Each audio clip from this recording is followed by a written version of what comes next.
Hello friends, मेरा नाम अंकुर अवस्थी है। आज से हम लोग रीजनिंग के एक नए टॉपिक को पढ़ेंगे, जो कि नया टॉपिक कैलेंडर से है। सबसे पहले इस कैलेंडर की हम लोग बारीकियों को समझेंगे कि क्या क्या क्वेश्चंस कैलेंडर से बनते हैं, कैसे पूछे जाते हैं, क्या इसका इतिहास रहा, कहाँ से ये कैलेंडर हमें प्राप्त हुआ। इन सभी के बारे में सबसे पहले हम समझेंगे और इसके बाद हम लोग उन क्वेश्चंस पर पहुंचेंगे जो क्वेश्चंस हमारे लिए आने वाले एग्जाम जैसे कि रेलवे, पुलिस, इन एग्जामों में ये चैप्टर जो है बहुत महत्वपूर्ण है। एक या दो क्वेश्चंस जो है इन चैप्टर में कैलेंडर से जरूर पूछा जाता है। तो टाइम बर्बाद किए बिना हम लोग तेजी से देखते हैं कि कौन से क्वेश्चंस एग्जाम में पूछे जाते हैं और क्या इनका इतिहास है। तो सबसे पहले इस वीडियो में आज हम लोग देखेंगे कि कैलेंडर का इतिहास क्या था, किसने हमें कैलेंडर दिया और कैसे ये कैलेंडर हमें प्राप्त हुआ। तो टाइम बर्बाद करते बिना हम लोग चलो देखते हैं कैलेंडर का इतिहास क्या था। तो सबसे पहले हम लोग कैलेंडर के इतिहास को समझते हैं। कैलेंडर जो है, जो आज हम लोग यूज कर रहे हैं, ये कैलेंडर जो है वो एक ईसाई धर्म का कैलेंडर है। ये कैलेंडर जो हम आज यूज करते हैं ये ईसाई धर्म का कैलेंडर है। और अगर हम बात करें कि जो हिंदू धर्म का कैलेंडर है उसका क्या नाम है, तो आपको पता होना चाहिए जो हिंदू धर्म है इसका कैलेंडर जो है उसका नाम विक्रम संवत कैलेंडर है। तो हिंदू धर्म के जो कैलेंडर है उसका नाम विक्रम संवत कैलेंडर है। ये जो विक्रम संवत कैलेंडर है ये जो है अपने देश में 1957 तक चलता रहा, 1957 तक चलता रहा था। इसके बाद इसे अपने देश में अपनाया गया। मतलब कि ये कैलेंडर जो कि विक्रम संवत कैलेंडर है, जो कि हिंदू धर्म से रिलेटेड कैलेंडर है, जिसे राजा विक्रमादित्य ने चलाया था। तो ये कैलेंडर अपने देश में 1957 1957 तक पूर्णतया यूज होता रहा। इसके बाद 1957 के पश्चात अपने देश ने ईसाई धर्म के कैलेंडर को अपनाया, जो कि जिसका नाम है ग्रेगोरियन कैलेंडर। अब इसे ग्रेगोरियन कैलेंडर ही क्यों कहा जाता है, उसका रीजन क्या है, ये अभी हम लोग आगे सीखेंगे कि इसे ग्रेगोरियन कैलेंडर नाम क्यों दिया गया। तो चलिए देखते हैं कि कैलेंडर जो है वो कहाँ से हमें मिला है। तो आप याद रखिएगा कि जो आज हम कैलेंडर यूज करते हैं ये हमें रोम ने दिया है। रोम देश एक ऐसा देश है जहां पर इस कैलेंडर का यूज होता था। जिस समय रोम में कैलेंडर यूज होता था उसमें दिनों की जो संख्या थी वो केवल 300 दिन थी और महीने जो थे वो 10 थे। मतलब रोम एक ऐसा देश है जहां पर ये जो ग्रेगोरियन कैलेंडर है ये यूज होता था, जिसमें दिनों की संख्या केवल 300 थी और 10 महीने थे। इसके बाद इस कैलेंडर को 300 दिन से बढ़ाकर 365 किया गया। अब 300 दिन से बढ़ाकर 365 करने वाले व्यक्ति का नाम है जूलियस सीजर, जो कि रोम से ही रिलेटेड थे। उन्होंने इस कैलेंडर को 300 दिन से बढ़ाकर 365 दिन में कन्वर्ट किया और महीनों की संख्या इन 65 दिन के बढ़ने के साथ ही 10 से 12 माह भी हुई। तो जो कैलेंडर में जो सबसे बड़ा परिवर्तन था 300 दिन से 365 दिन वाला, वो जूलियस सीजर के द्वारा ही किया गया था। तो जूलियस सीजर ने इस कैलेंडर को 365 दिन तक पहुंचाया। अब उन्होंने ये बताया कैसे कि ये 365 दिन का कैलेंडर होगा, तो उसके लिए चलिए हम लोग इधर देखते हैं कि उन्होंने इसको कैसे बताया था। उन्होंने कहा कि ये सूर्य है और हमारी ये जो पृथ्वी है जो कि एक ग्रह है। आपको पता है कि जितने भी ग्रह हैं वो सभी सूर्य का वृत्ताकार पथ पर चक्कर लगाते हैं। कुछ इस प्रकार से एक वृत्ताकार मार्ग पर चक्कर लगाते हैं। तो पृथ्वी भी अपनी एक ग्रह है, वो भी एक वृत्ताकार मार्ग पर चक्कर लगाती है। तो जूलियस सीजर ने बताया कि पृथ्वी को इस सूर्य के चक्कर को कंप्लीट करने में 365 दिन का समय लगता है। तो अगर पृथ्वी को इसका एक चक्कर कंप्लीट करने में 365 दिन का समय लगता है, तो वर्ष का भी एक चक्कर कंप्लीट होने में पूर्णतया 365 दिन का समय लगना चाहिए। तो इस प्रकार से उन्होंने ये बात बताई कि कैलेंडर में 365 दिन क्यों होने चाहिए। इस चीज को हम लोग फिर से एक बार समझ लेते हैं कि उन्होंने कैसे बताया। उन्होंने कहा कि पृथ्वी को इस सूर्य के चक्कर को कंप्लीट करने में टोटल जो समय लगता है वो 365 दिन का लगता है। इसीलिए उन्होंने कहा कि अगर पृथ्वी का एक चक्कर 365 दिन का होता है तो वर्ष का भी एक चक्कर 365 दिन में ही कंप्लीट होना चाहिए। तो इस प्रकार से ये कैलेंडर 365 दिन में कन्वर्ट हुआ। ये 365 दिन में कन्वर्ट करने वाले व्यक्ति का जो नाम है वो जूलियस सीजर है। ये हमें बहुत ही अच्छी तरीके से पता होना चाहिए कि 365 दिन का कैलेंडर किसके द्वारा बनाया गया। तो 365 दिन का कैलेंडर जो था वो जूलियस सीजर के द्वारा बनाया गया था। जूलियस सीजर जिन्होंने इस कैलेंडर में केवल इतना ही योगदान दिया, कैलेंडर को 300 दिन से 365 दिन तक पहुंचाया। इसके बाद एक नए व्यक्ति इस कैलेंडर के लिए सामने आए जिनका नाम था pope Charles George Gregory. Pope Charles George Gregory, ये पोप का मतलब होता है, आप सभी को पता होगा कि ईसाई धर्म के जो सबसे बड़े धर्म गुरु हैं उन्हें हम लोग पोप के नाम से जानते हैं। तो पोप जो थे, जो कि सबसे प्रमुख पोप जो थे, जो कि जिन्होंने इस कैलेंडर के लिए सबसे बड़ा योगदान दिया, उनका नाम चार्ल्स जॉर्ज गेगरी था।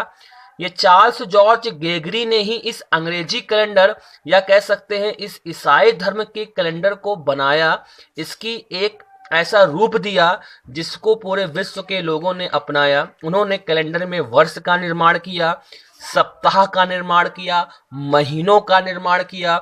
उन्होंने बताया कब कौन सा वर्ष पड़ेगा, मतलब कब लीप वर्ष पड़ेगा, कब साधारण वर्ष पड़ेगा।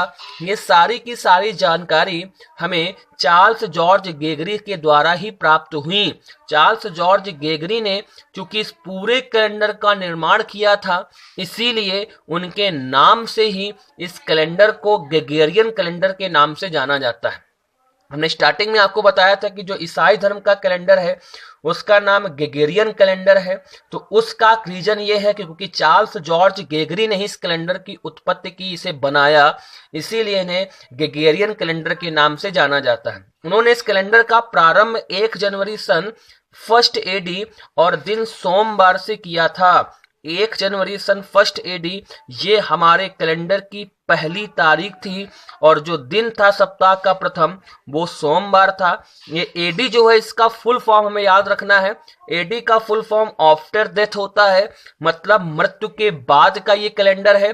अब मृत्यु के बाद मतलब ईसा मसीह की मृत्यु के बाद का, क्योंकि ये कैलेंडर हमें ईसा मसीह की मृत्यु के बाद ही प्राप्त हुआ था, इसीलिए हम लोग इस कैलेंडर को एडी के नाम से, आफ्टर डेथ के नाम से पढ़ते हैं। तो इस पूरे पार्ट में हम लोगों को ये पता चलता है कि हमारा कैलेंडर जो है जिसे हम लोग यूज करते हैं वो ईसाई धर्म का कैलेंडर है। इसे ग्रेगोरियन कैलेंडर के नाम से जाना जाता है। ये हमें रोम ने दिया है। रोम में यूज होने वाला कैलेंडर केवल 300 दिन का था और महीनों की संख्या उसमें केवल 10 थी। जूलियस सीजर ने इस कैलेंडर को 300 से 365 दिन तक पहुंचाया था, 12 माह में कन्वर्ट किया था। उन्होंने ये चीज बताई थी कि पृथ्वी को सूर्य के चक्कर को कंप्लीट करने में टोटल 365 दिन लगता है। तो यदि वो चक्कर 365 दिन में कंप्लीट होता है तो वर्ष का भी एक चक्कर 365 दिन में कंप्लीट होना चाहिए। जूलियस सीजर के बाद जो दूसरे व्यक्ति, जो महत्वपूर्ण व्यक्ति थे, उनका नाम चार्ल्स जॉर्ज गेगरी था। वो एक पोप थे। उन्होंने इस कैलेंडर को एक प्रमुख रूपरेखा दी। उन्होंने वर्ष का निर्माण किया, महीनों का निर्माण किया, सप्ताह का निर्माण किया। इसके बाद इस कैलेंडर को हमें प्रदान किया, इसीलिए उनके नाम से इस कैलेंडर को ग्रेगोरियन कैलेंडर के नाम से जानते हैं। 1 जनवरी सन 1 AD हमारी कैलेंडर की पहली तारीख थी, जो दिन था वो सप्ताह का प्रथम सोमवार था। बहुत लोगों को इस चीज पर कंफ्यूजन होती है कि सप्ताह का प्रथम दिन क्या है। तो आपको याद रखना है कि सप्ताह का जो प्रथम दिन होता है वो सोमवार का होता है। यहाँ पर जो एडी शब्द है इस पर बहुत चीज ध्यान रखना है कि एडी का मतलब होता है आफ्टर डेथ, मृत्यु के बाद। मतलब किसकी मृत्यु के बाद? ईसा मसीह की मृत्यु के बाद का कैलेंडर है। दूसरी चीज, हिंदू धर्म का जो कैलेंडर है उसका नाम विक्रम संवत कैलेंडर है। विक्रम संवत कैलेंडर है। इस कैलेंडर को राजा विक्रमादित्य ने चलाया था। राजा विक्रमादित्य ने विक्रम संवत कैलेंडर का निर्माण किया था, उन्हें चलाया था। ये कैलेंडर अपने देश में 1957 तक चलता रहा। 1957 के बाद ही हम लोगों ने इस ईसाई धर्म के कैलेंडर को या ग्रेगोरियन कैलेंडर को अपनाया था। तो 1957 के पहले तक अपने देश में विक्रम संवत कैलेंडर का ही यूज होता रहा। एक चीज हम और आपको बता देना चाहते हैं कि इसके पहले विश्व में अपने अपने धर्म के कैलेंडरों का यूज हो रहा था जब तक ये ग्रेगोरियन कैलेंडर नहीं आया था। ग्रेगोरियन कैलेंडर के आने के बाद सभी देशों ने धीमे धीमे करके इस कैलेंडर को अपनाया। लेकिन आज की तारीख में बात की जाए तो आज की तारीख में भी एक ऐसा देश है जिसने अभी तक इस ग्रेगोरियन कैलेंडर को नहीं अपनाया है। उस देश का नाम नेपाल है। हमें याद रखना है कि नेपाल विश्व का एक ऐसा देश है जहां पर आज भी इस कैलेंडर का यूज नहीं हो रहा है। वहां पर आज भी विक्रम संवत कैलेंडर का ही यूज होता है। वो आज भी विक्रम संवत कैलेंडर के आधार पर ही काम करते हैं। तो याद रखना है कि नेपाल देश में आज भी इस कैलेंडर का यूज नहीं होता है। तो ये और आगे देखते हैं कि कैसे इस कैलेंडर की रूपरेखा चार्ल्स जॉर्ज गेगरी ने प्रदान की। 1 जनवरी सन 1 AD तक पहुंचाने में उन्होंने कितना योगदान किया, कहां से इसे इतने तक पहुंचाया, तो चलिए देखते हैं उन्होंने क्या क्या किया। सबसे पहले जब उन्होंने इस कैलेंडर को एक वर्ष के रूप में बनाने का सोचा, क्योंकि वो चाहते थे कि हम कैलेंडर को एक ऐसी रूपरेखा प्रदान करें जिससे कि भविष्य के लोगों को इससे किसी प्रकार की प्रॉब्लम ना हो, तो उन्होंने सबसे पहले तो एक वर्ष के बनाने के लिए सोचा। उन्होंने वर्ष के बारे में ये सोचा कि क्या वर्ष 365 दिन का ही होना चाहिए। तो इसके लिए उन्होंने इस चीज के लिए, क्योंकि जूलियस सीजर ने बताया था कि पृथ्वी को सूर्य के चक्कर को कंप्लीट करने में जो समय लगता है वो 365 दिन का लगता है। जैसे कि अभी हम लोगों ने पढ़ा था कि ये चीज हमें जूलियस सीजर के द्वारा ही बताई गई थी कि जूलियस सीजर ने बताया था कि पृथ्वी को सूर्य के चक्कर को कंप्लीट करने में 365 दिन का समय लगता है। लेकिन जब गेगरी इस चीज को चेक कर रहे थे तो उन्होंने पाया कि 365 दिन में पृथ्वी सूर्य के चक्कर को कंप्लीट नहीं कर पाती है। इस चक्कर को कंप्लीट करने के लिए इस 365 से भी ज्यादा समय लगता है, और जो ज्यादा समय लगता है वो 5 घंटे 48 मिनट और 47.5 सेकेंड का होता है। मतलब इतने समय से भी इतना समय हमें और चाहिए होता है इस चक्कर को कंप्लीट करने के लिए। जो एक्स्ट्रा समय होता है वो 5 घंटे 48 मिनट और 47.5 सेकेंड होता है। उन्होंने कहा कि अभी तक जूलियस सीजर के कथनानुसार हम केवल 365 दिन का ही एक वर्ष का निर्माण कर रहे हैं, और अभी तक हम लोगों ने ये 5 घंटे 48 मिनट और 47.5 सेकेंड का यूज नहीं किया है। लेकिन भविष्य में हमें इसका यूज करना पड़ेगा, क्योंकि हम एक व्यवस्थित कैलेंडर की तरफ बढ़ रहे हैं, हम एक व्यवस्थित कैलेंडर का निर्माण कर रहे हैं।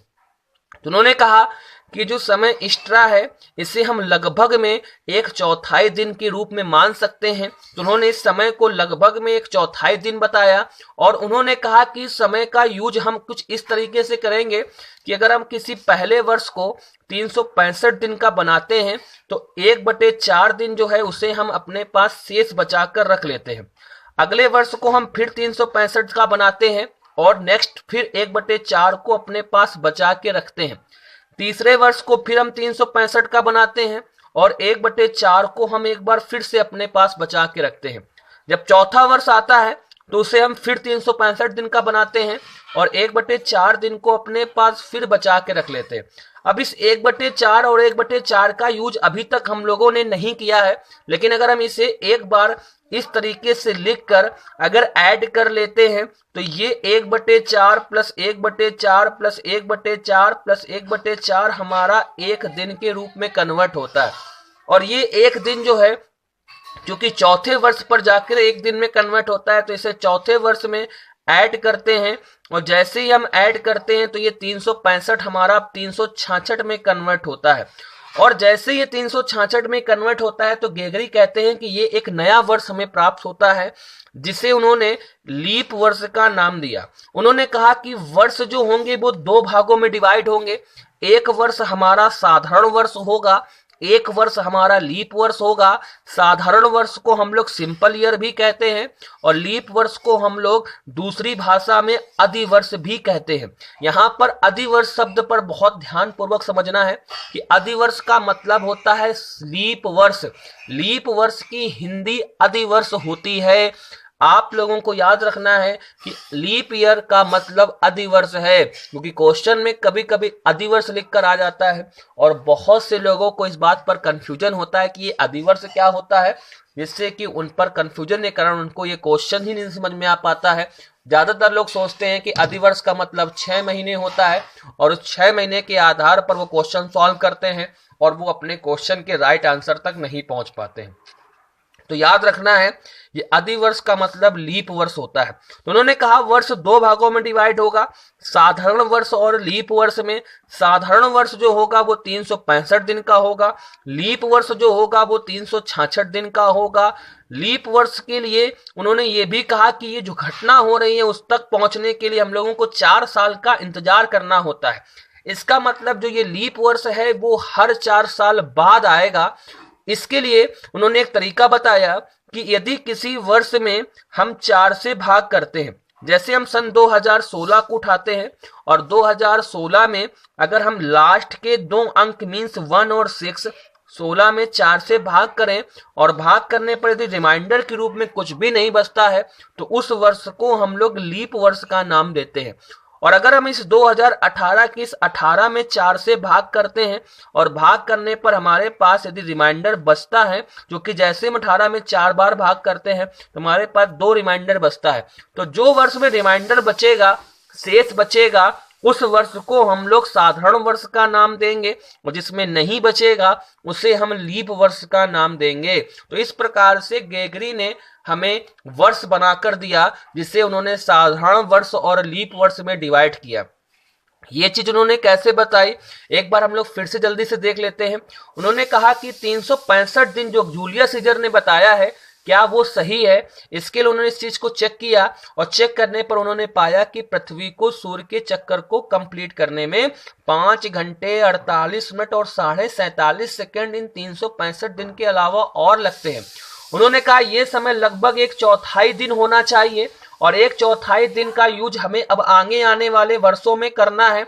वर्षों में कैसे करना उन्होंने तरीका बताया कि जैसे किसी वर्ष को 365 दिन का बनाया तो 1/4 हमने बचा लिया, फिर अगले वर्ष 365 दिन का बताया, फिर 1/4 हमने बचा लिया, फिर तीसरे वर्ष को 365 दिन का बनाया, फिर 1/4 बचा लिया, चौथे वर्ष को फिर 365 दिन का बनाया और फिर हमने 1/4 दिन को अपने पास बचा के रख लिया।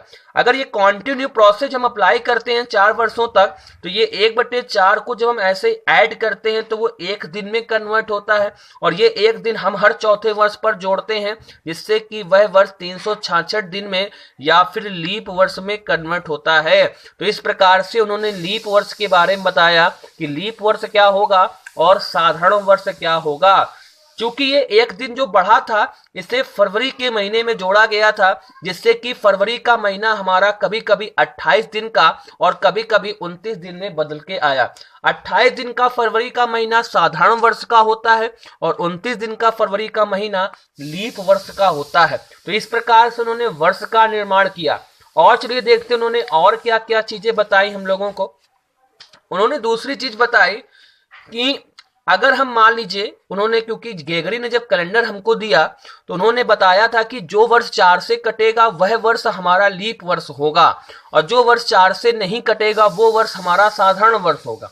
अब उनकी संज्ञा के आधार पर यदि हम आगे भविष्य में काम करते हैं तो जैसे अगर हम किसी 100वें वर्ष को लेते 100वें वर्ष को लेते हैं और अगर 100 में 4 से भाग करते हैं तो वो तो 366 दिन का बनता, मतलब एक लीप वर्ष बनता। उसी प्रकार से अगर हम 200 में 4 से भाग करते तो वो भी एक लीप वर्ष बनता, 300 में 4 से भाग करते तो वो भी एक लीप वर्ष बनता। लेकिन अगर हम 400 में जब 4 से भाग करते हैं तो वो लीप वर्ष भी नहीं बनता है और साधारण वर्ष भी नहीं बनता है, क्योंकि उसमें तो 363 दिन ही बचते हैं। तो यहां से ये चीज क्लियर होती है कि अगर किसी वर्ष में 4 से भाग करते हैं तो वह वर्ष लीप वर्ष तो होता है, फिर 4 से भाग करते हैं लीप वर्ष तो होता है, फिर 4 से भाग करते हैं लीप वर्ष तो होता है। लेकिन 400 में जब 4 से भाग करते हैं तो वो लीप वर्ष नहीं होता है। मतलब गेगरी ने जो बातें बताई थी उनके द्वारा बताई गई बातें कई 4 वर्षों के बाद गलत रूप में सामने आने लगी। उन्होंने बहुत थोड़ी सी एक कमी कर दी थी इस कैलेंडर में स्टार्टिंग में जब इस कैलेंडर को बना रहे थे, जिसके कारण भविष्य में ये समस्या 400 वर्षों के बाद हमारे सामने आई कि एक नया वर्ष 363 दिन में कन्वर्ट हो रहा था। हम लोगों ने मुख्यतः दो प्रकार के वर्षों के बारे में अभी तक पढ़ा है। एक वर्ष होता है साधारण वर्ष, एक वर्ष होता है लीप वर्ष, लेकिन एक वर्ष और नया बनने जा रहा था जो कि 363 दिन का था। अब 363 दिन का वर्ष हमें कैसे प्राप्त हुआ, यहां तक हम कैसे पहुंचे, उसका कारण जो था वो था गेगरी के द्वारा की गई गलती। अब उन्होंने गलती क्या की, उन्होंने स्टार्टिंग बताया कि पृथ्वी को सूर्य के चक्कर को कंप्लीट करने में 365 दिन के अलावा इतना समय और लगता है, और जो ये समय है ये लगभग में एक चौथाई दिन होता है। अगर आप 24 घंटे का एक चौथाई निकालेंगे तो 24 घंटे का एक चौथाई तो 6 घंटे होता है। तो क्या ये जो समय उन्होंने बताया है क्या ये 6 घंटे के बराबर है? ये तो नहीं है, ये तो 6 घंटे से कम है। लेकिन हम तो 6 घंटे का यूज कर रहे हैं क्योंकि उन्होंने तो 1/4 का यूज किया है। तो हमारे पास यूज करने के लिए कम समय है, लेकिन हमारे द्वारा यूज किया जा रहा है ज्यादा समय। हमें यूज करना है इतना, लेकिन हम यूज कर रहे हैं 6 घंटे, और ये लगातार कंटिन्यू हम 400 वर्षों तक दोहराते गए और 400 वर्षों तक हम ज्यादा यूज करते चले गए। तो 400 वर्षों के बाद वो जो ज्यादा यूज कर रहे थे उसके कारण अंत में वो दिन जो थे वो कम पड़ने स्टार्ट हो गए और वर्ष 363 दिन में कन्वर्ट हुआ। तो यहां से गेगरी की बातें जो थी वो गलत हो रही थी। इन बातों को सही करने के लिए ये चीज बताई गई कि अगर हमने इस वर्ष को 366 का बनाया तो हमारे पास एक नया वर्ष 363 का बन रहा है। तो इस समस्या के समाधान के लिए बताया ये गया कि अब हम समय वर्ष को 366 का ना बनाकर 365 दिन का बनाएंगे। 200वें वर्ष को भी 366 का ना बनाकर उसे भी हम 365 दिन का बनाएंगे। 300वें वर्ष को भी 366 दिन का ना बनाकर उसे भी हम 365 दिन का बनाएंगे। उसी प्रकार से उन्होंने कहा जब हम इनको 366 का ना बनाकर 365 का बना रहे हैं तो यहां से हमें 3 दिन जो है वो हमारे पास बच रहे हैं, क्योंकि पहले 366 का बना रहे थे तो अब 365 का बना रहे हैं। तो यहां से एक दिन हमारे पास बच रहा है, एक दिन यहां से बच रहा है, एक दिन यहां से बच रहा है। तो ये 3 दिन हमारे पास जो बच रहे हैं उसको अगर हम यहां पर 363 में जोड़ रहे हैं तो ये 363 जो है वो हमारा 366 में कन्वर्ट हो रहा है, और जैसे 366 में कन्वर्ट हुआ तो 400वां वर्ष हमारा फिर से 366 में कन्वर्ट हुआ। तो यहां से हम केवल अभी तक 365 और 366 तक ही सीमित रहते हैं। मतलब जो नया एक वर्ष 363 का बन रहा था उससे हम लोग बच जाते हैं और वर्ष हमारा फिर से 365 और 366 तक ही सीमित रहता है। अब ये चीज तो उन्होंने क्लियर करके बता दी कि 365 और 366 में हम उसे सीमित रख सकते हैं। कैसे उन्होंने बताया, उन्होंने कहा कि इस वर्ष को हम लोग लीप वर्ष नहीं मानेंगे, इसे हम साधारण वर्ष मानेंगे। 200वें को भी लीप वर्ष नहीं मानेंगे, उसे भी हम साधारण वर्ष मानेंगे। उन्होंने कहा 300 को भी हम लीप वर्ष नहीं मानेंगे, उसे भी साधारण वर्ष मानेंगे, और यहां से एक एक दिन बचाकर हम 400वें वर्ष पर जोड़ेंगे जिससे कि वह वर्ष लीप वर्ष में कन्वर्ट होगा। तो उन्होंने एक समाधान तो बताया, लेकिन दूसरा समाधान कैसे सॉल्व होगा, क्योंकि दूसरी समस्या हमारे सामने ये थी कि अभी तक हम लोगों ने पढ़ा था कि जो 4 से कटेगा वो लीप वर्ष होगा, लेकिन 100 तो 4 से कट रहा है लेकिन वो तो साधारण वर्ष हो रहा है। 200 भी 4 से कट रहा है वो भी साधारण वर्ष हो रहा है। 300 भी 4 से कट रहा है वो भी साधारण वर्ष हो रहा है। लेकिन 400 4 से कट रहा है लेकिन वह वर्ष हमारा जो है वो लीप वर्ष हो रहा है। तो यहाँ पर कुछ बातें तो सही हो रही हैं लेकिन कुछ बातें गलत हो रही हैं। अब उससे बचने के लिए उन्होंने कहा कि अब जो ये वर्ष हैं जिनके लास्ट में डबल जीरो होंगे उन वर्षों को हम लोग अब ना तो साधारण वर्ष कहेंगे और ना ही लीप वर्ष। तो उन्होंने बताया कि ऐसे वर्ष जिनके लास्ट में डबल जीरो होंगे उन वर्षों को हम लोग शताब्दी वर्ष का नाम देंगे। तो ऐसे शताब्दी वर्ष का निर्माण हुआ। उन्होंने कहा कि ऐसे वर्ष जिनके लास्ट में डबल जीरो होंगे जैसे कि 100, 200, 300, 400, 500, 600, 700 ऐसे वर्ष जिनके लास्ट में डबल जीरो होंगे उन्हें हम लोग शताब्दी वर्ष के नाम से जानेंगे। शताब्दी वर्ष जो है उन्हें उन्होंने दो भागों में डिवाइड किया, एक साधारण शताब्दी वर्ष के रूप में डिवाइड किया और एक लीप शताब्दी वर्ष के रूप में डिवाइड किया। साधारण शताब्दी वर्ष वे शताब्दी वर्ष थे जिनमें 365 दिन थे, लीप शताब्दी वर्ष वे शताब्दी वर्ष थे जिनमें 366 दिन थे। अब लीप शताब्दी वर्ष को पता लगाने का एक नया तरीका उन्होंने बताया कि अब इन वर्षों में जिनके लास्ट में डबल जीरो होगा उन्हें हम लोग 400 से डिवाइड करेंगे, 400 से डिवाइड करेंगे, 4 से डिवाइड नहीं करेंगे। 4 से डिवाइड हम उन वर्षों में करेंगे जिनके लास्ट में डबल जीरो नहीं होगा, नहीं तो बाकी सभी में हम लोग 400 से पता लगाएंगे कि वह वर्ष लीप वर्ष है या नहीं है। जैसे अगर हम 100 में 4 से भाग करेंगे तो नहीं, 400 से भाग करेंगे तो वो नहीं कटेगा, इसलिए उसे साधारण वर्ष के रूप में रखा गया। 200 में 4 से भाग करेंगे नहीं कटेगा तो इसे भी साधारण वर्ष के रूप में रखा गया। 300 में भी करेंगे तो वो भी नहीं कटेगा, इसलिए उसको भी साधारण वर्ष के रूप में रखा गया। लेकिन 400 में यदि हम 400 से भाग करेंगे तो वो कटेगा, इसलिए उसे लीप वर्ष के रूप में रखा गया। तो लीप शताब्दी वर्ष वह वर्ष है जिनमें 366 दिन होते हैं। पता लगाने के लिए 400 से डिवाइड करना होता है।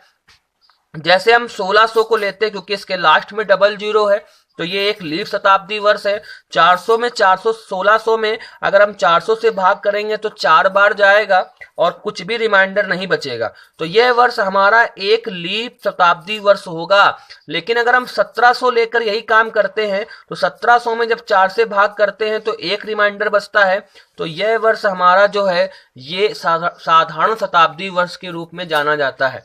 लीप शताब्दी वर्ष का एक नया नाम और भी है जिसे हम लोग स्वर्ण शताब्दी वर्ष भी कह सकते हैं। स्वर्ण शताब्दी वर्ष को ही हम लीप शताब्दी वर्ष कहते हैं। लीप शताब्दी वर्ष हर 400 वर्षों के बाद आता है। जैसे अभी हम लोगों ने देखा कि 400 जो है वो हमारा लीप शताब्दी वर्ष है, तो अगला लीप शताब्दी वर्ष 800 होगा 400 वर्ष के बाद, फिर 1200 होगा, फिर 1600 होगा, फिर 2000 होगा। ऐसे ही कंटिन्यू आगे की तरफ हम लोग बढ़ते जाएंगे। 400 वर्षों के अंतराल पर ये लीप शताब्दी वर्ष हमें प्राप्त होंगे। तो इस प्रकार से कैलेंडर में शताब्दी वर्ष आया। तो शताब्दी वर्ष का निर्माण कैसे हुआ ये आप लोग बहुत अच्छी तरीके से समझ चुके होंगे। इस प्रकार से कैलेंडर को हम लोगों तक पहुंचाया गया, हम लोगों को मिला, और ये पूरा श्रेय जो है वो गेगरी को ही जाता है। इसीलिए आज हम लोग उनके नाम से ही इस कैलेंडर का यूज करते हैं जिसका नाम है ग्रेगोरियन कैलेंडर, जिसमें महीने जो हैं वो कुछ इस प्रकार से होते हैं। 31 दिन के होते हैं, 30 दिन के होते हैं, 28 दिन का तब महीना होता है जब साधारण वर्ष होता है, और 29 दिन का तब महीना होता है जब वो लीप वर्ष होता है। आई होप आपको मेरे द्वारा बताई गई सारी बातें समझ में आ गई होंगी। तो कुछ ये इस कैलेंडर का इतिहास है। आप 2-3 बार इस वीडियो को देखेंगे तो आपको पता चल जाएगा कि कैलेंडर का इतिहास क्या था। शॉर्ट फॉर्म में हम आपको बता देते हैं कि कैलेंडर जो है वो रोम से प्राप्त हुआ है। जो कैलेंडर आज हम लोग यूज कर रहे हैं वो ईसाई धर्म का कैलेंडर है। इसका नाम जो है वो ग्रेगोरियन कैलेंडर है। गेगरी के द्वारा निर्मित कैलेंडर था, इसीलिए हम उसे ग्रेगोरियन कैलेंडर के नाम से जानते हैं। हिंदू धर्म का जो कैलेंडर है उसका नाम विक्रम संवत कैलेंडर है। ये कैलेंडर अपने देश में 1957 तक यूज होता रहा। इसके बाद ही ईसाई धर्म के कैलेंडर का यूज स्टार्ट हुआ अपने देश में, और तब से लेकर आज तक हम लोग गेगरी कैलेंडर को या ग्रेगोरियन कैलेंडर का ही यूज लगातार कंटिन्यू कर रहे हैं। आई होप आपको मेरे द्वारा बताई गई प्रत्येक बातें समझ में आ गई होंगी। तब तक आप इस वीडियो को कंटिन्यू देखते रहिए और आप समझिए कि इसको कैसे क्या किया गया। फिर हम लोग अगले वीडियो मिलते हैं। तब तक के लिए धन्यवाद। आपका दिन शुभ।